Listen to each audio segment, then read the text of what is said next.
Bonjour à toutes et à tous. Je suis très heureuse de me trouver ici pour cette troisième table ronde parce que je trouve que depuis ce matin, c'est extrêmement enrichissant d'entendre tous les intervenants et toutes les intervenantes sur un sujet qui n'est pas obligatoirement abordé et qui n'est en tout cas pas toujours travaillé de cette façon-là autour d'un colloque. Et moi, ce que j'ai ressenti finalement des deux tables rondes qui nous ont précédées, c'est que les deux aboutissaient en fait, en termes d'organisation sociale et familiale, à ce que dit fort justement Françoise Héritier, à savoir la vérité anthropologique, c'est que tout est une création de l'esprit et qu'il n'y a pas de loi de nature. Et je trouve que c'est très, très juste et c'est ce qu'on a pu voir. Et ce qu'on a pu voir également, c'est qu'en fait, les alliances entre les êtres humains ont une histoire quand même très vieille, de 100 000 ans, mais qu'on n'a pas abordé les interactions et l'histoire au travers des religions, qui, elles, sont beaucoup plus récentes, puisque c'est à peu près 7000 ans.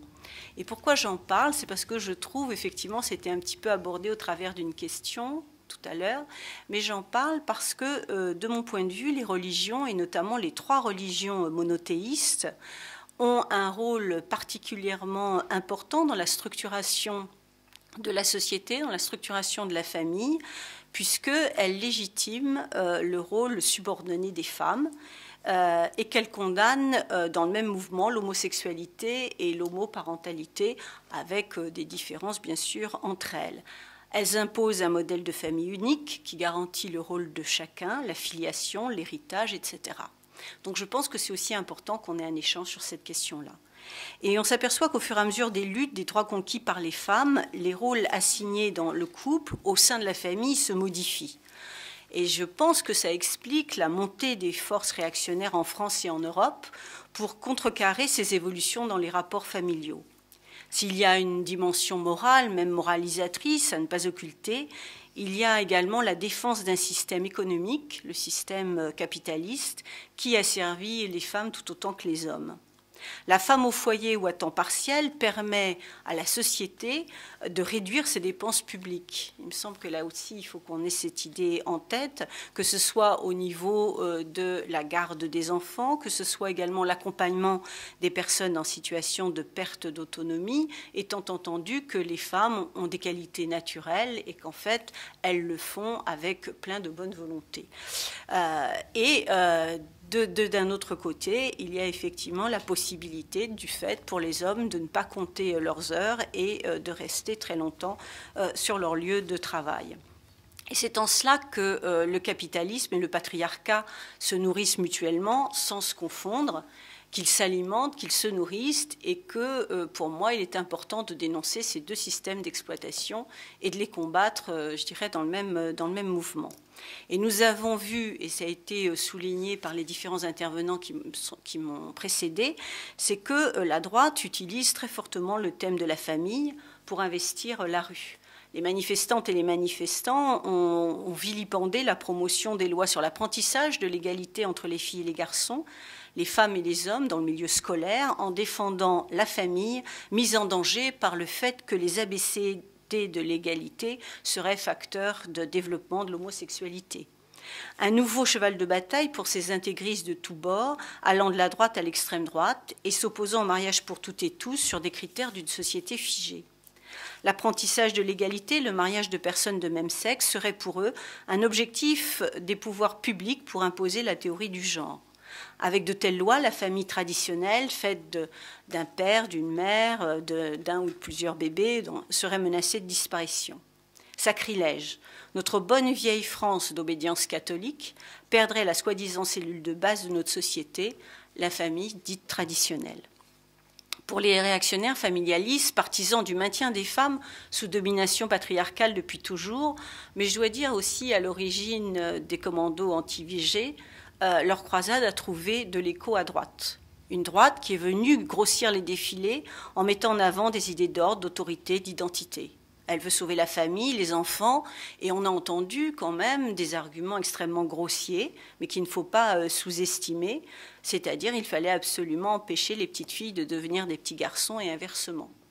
De Manif pour tous à Jour de colère, en passant par Jour de retrait de l'école, elle combat les droits des femmes, des lesbiennes et des gays. Elle jette les bases d'un rassemblement des droites, des extrémistes, de tous les conservatismes qui instrumentalisent les religions et les croyances pour réfréner l'égalité femmes-hommes, juguler l'homosexualité au nom de la lutte pour sauver l'humanité de la décadence.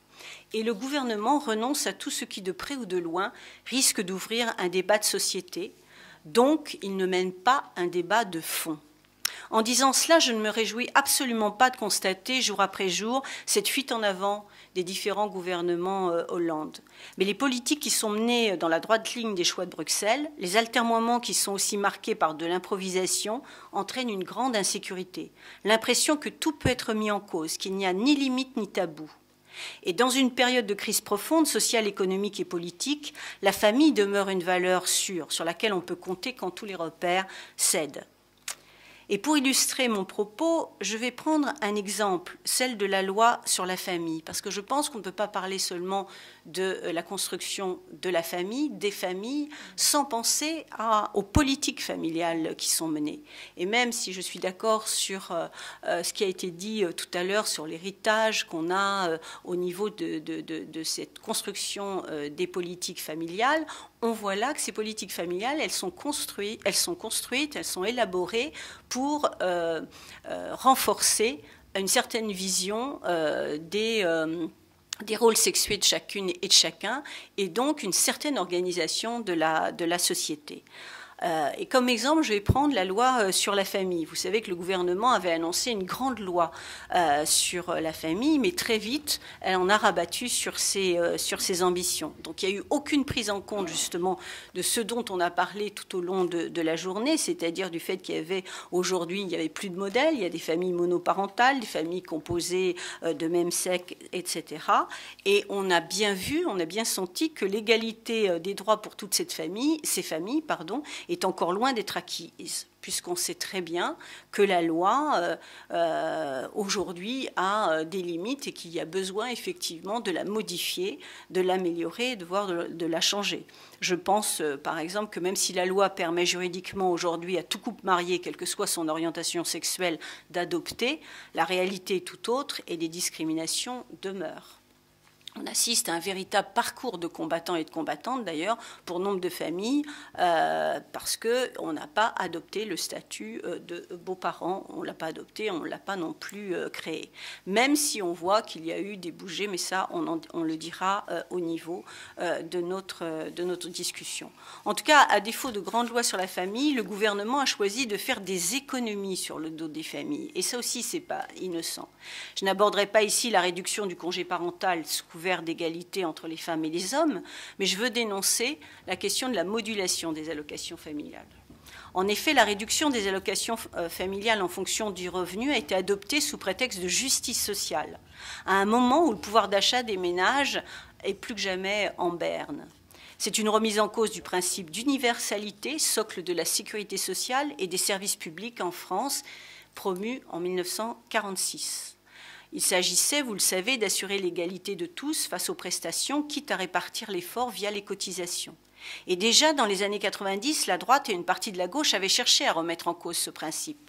Le débat avait fait rage, opposant les partisans de l'égalité face aux prestations à ceux de l'équité, qui, derrière Alain Minc, leur chef de file idéologique, souhaitaient concentrer les ressources aux besoins des plus pauvres. Et donc nous assistons petit à petit à un délitement de ce qui reste de tissu de cohésion sociale du pays, une accélération du glissement vers une société clivée. Il y a ceux qui passeront leur temps à produire la preuve humiliante qu'ils gagnent peu et les autres. Mais à partir du moment où on fait cette distinction, où on fait ce clivage, où on met d'un côté les gens qui ont un peu plus de moyens et que ces gens ne perçoivent plus d'allocation à égalité, on peut se demander, et en tout cas on l'a demandé au niveau du Sénat, pourquoi est-ce qu'ils participeraient à égalité au système de sécurité sociale? Ils pourront avoir recours à des mutuelles et assurances privées, et on voit donc que c'est la mort annoncée de notre système de protection sociale, élaboré, comme je l'ai dit tout à l'heure, par Ambroise Croizat. Donc en abordant la question de la politique familiale, je ne pense pas que je m'éloigne du thème de notre table ronde. Il me semble vraiment que notre réflexion ne peut s'abstraire du champ des propositions en matière de financement de la politique familiale, parce que de cette conception découle la place de la famille dans la société. Et à ce moment de mon propos, comme le temps est quand même assez restreint, je veux aborder un certain nombre de propositions parce qu'il nous a semblé, en tout cas au niveau de la commission que j'anime au sein du Parti communiste français, que trop souvent nous étions en défense. C'est-à-dire qu'effectivement, on voyait une montée en charge de la droite contre un certain nombre de politiques familiales et on était en défense en ce sens où on se mobilisait pour essayer de conserver, de préserver les acquis. Mais on n'était pas suffisamment debout, rassemblés en termes de propositions. Et quand je parle de ma formation politique, ce qui est normal, je ne vais pas m'amuser à parler des autres formations politiques, mais je crois que cette réflexion est valable en fait pour l'ensemble des progressistes. Avoir un peu en quelque sorte le dos au mur, répondre, mais ne pas avoir suffisamment de réflexion autour des alternatives que l'on peut proposer. Et je veux dire ici en disant cela, nous ne sommes pas pour le statu quo. Nous ne pensons pas que tout est bien et qu'il ne faut absolument rien modifier en matière de politique familiale. Notre bataille, c'est pour sa transformation, donc avec l'apport de nouveaux financements. Et c'est pourquoi on fait un certain nombre de propositions. Par exemple, je ne vais pas tout donner, nous proposons de créer une allocation familiale unique et universelle dès le premier enfant, égale pour tous, ce qui est une rupture radicale avec les approches passéistes et réactionnaires. Parallèlement, nous demandons évidemment de réfléchir, de travailler à une autre orientation politique concernant tout ce qui est autour de la garde des enfants, parce que si on veut modifier les rapports à l'intérieur de la famille, il faut aussi travailler à des services publics de qualité qui vont permettre de véritables choix pour les femmes et pour les hommes. Donc parallèlement, nous mettons en débat un vaste plan crèche et un service public de la petite enfance. Un service public de la petite enfance qui constitue une réforme de progrès et d'efficacité sociale des cotisations d'employeurs. Et nous ne dédouanons pas les employeurs dans justement la participation à cette politique familiale, tout au contraire, puisque nous mettons en débat un accroissement et une modulation des taux des cotisations employeurs, avec des taux relativement moindres pour les entreprises qui accroissent les emplois, les qualifications et les salaires.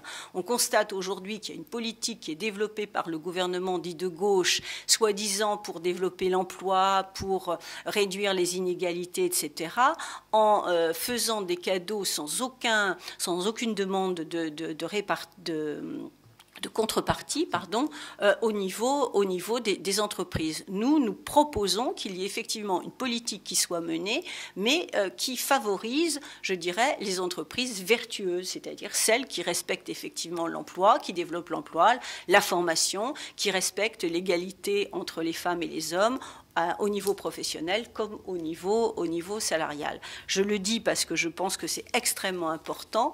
Je veux vous rappeler que si les lois étaient respectées en matière d'égalité salariale, ce sont 52 milliards qui reviendraient dans les caisses de la sécurité sociale. Donc c'est quand même quelque chose qu'il est important de noter. Ce n'est pas inaccessible, il suffit juste de faire respecter la loi. Aujourd'hui, quand quelqu'un vole, on l'arrête et il est poursuivi à juste titre. Et bien quand les entreprises sont contrevenantes parce qu'elles ne respectent pas l'égalité salariale, on laisse courir.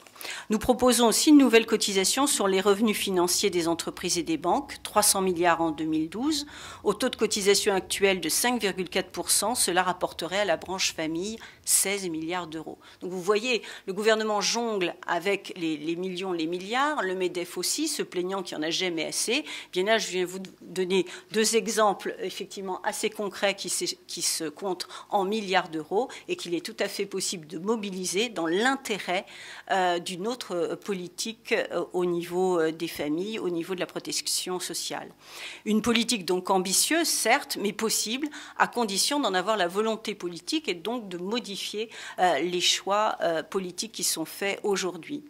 Et nos propositions sont évidemment en cohérence avec, d'une manière générale, l'ensemble de la politique de protection sociale, tout ce qui est retraite, etc. Mais là, on s'éloigne du sujet. Et nos propositions, elles ont en fait comme fil rouge une politique d'égalité entre les femmes et les hommes. Et ça passe effectivement par des choix qui sont peut-être ambitieux, mais par des choix qui sont possibles de faire, que ce soit au niveau de la sécurisation de l'emploi, de la formation et des revenus pour toutes et tous, et bien sûr pour les femmes, avec notamment une autre politique pour résorber les emplois précaires, les temps partiels imposés. Mais quand nous défendons donc cette autre politique, une politique d'égalité entre les femmes et les hommes, une politique familiale différente, nous nous plaçons du côté des familles en rupture avec une approche purement nataliste. Nous l'avons donc signalé tout au long de la journée. La famille, selon un modèle rigoureux, un cadre nucléaire, n'existe plus. Donc il faut en tirer toutes les conséquences. C'est une conception humaniste que nous portons et qui s'intègre pleinement avec notre bataille en faveur de la liberté de choix pour chacune et chacun, de l'existence des mêmes droits pour toutes et tous. Liberté de choix, respect de la différence, tels sont les principes qui nous guident. Et je crois qu'on ne peut pas parler d'une politique différente en termes de famille, d'une réflexion différente, de propositions alternatives, si on ne passe pas, et ça a été abordé lors de notre première table ronde, par le choix, le libre choix d'avoir un enfant ou pas. Donc, tout ce qui a affaire au droit à la contraception, à l'interruption volontaire de grossesse. Et vous savez qu'aujourd'hui, l'interruption volontaire de grossesse est largement remise en cause dans de nombreux pays d'Europe. Il y a eu tout récemment une bataille que nous avons menée en solidarité avec nos sœurs espagnoles, où nous avons réussi à faire reculer le gouvernement. Mais les batailles ne sont jamais gagnées une bonne fois pour toutes. Et alors que nous avançons sur la conquête et la consolidation de droits nouveaux, moi, c'est vrai qu'en tant que responsable femme politique, j'ai tendance à parler de régression, mais ça m'a beaucoup intéressée d'entendre Geneviève Fraisse parler de la réversibilité des droits. J'ai trouvé que du coup c'était quelque chose qui en tout cas nous appelait à réfléchir, et on voit bien que par exemple dans un pays comme la France, si je pense à l'interruption volontaire de grossesse qui a fait l'objet de luttes intenses, de luttes extrêmement importantes, qui ont obtenu effectivement une satisfaction pour les femmes de pouvoir avoir recours à l'interruption volontaire de grossesse, etc. Les choses ne sont pas acquises une bonne fois pour toutes, parce qu'aujourd'hui, il n'y a pas d'interdiction dans notre pays, mais il y a une fermeture des centres d'interruption volontaire de grossesse qui sont adossés aux maternités le plus souvent, parce qu'il y a une politique en termes de santé qui est sur la réduction des dépenses de santé publique, et donc on ferme des hôpitaux, on ferme des centres d'interruption volontaire de grossesse, et il faut savoir aujourd'hui que nombreuses sont les Françaises qui ont recours à l'interruption volontaire de grossesse en dehors de la frontière de la France. Donc voilà, on voit que les choses sont sans arrêt en mouvement, qu'il y a besoin de la vigilance, qu'il y a besoin de la mobilisation et qu'il y a besoin de montrer l'éclairage qui existe entre une conception de la vie, de la sphère privée, de la vie familiale, de la sphère intime, etc. Cette conception-là, elle est sous-tendue par des politiques gouvernementales en termes familiales qui ne veulent pas modifier les rapports de force, que ce soit au niveau économique ou que ce soit au niveau des dominations.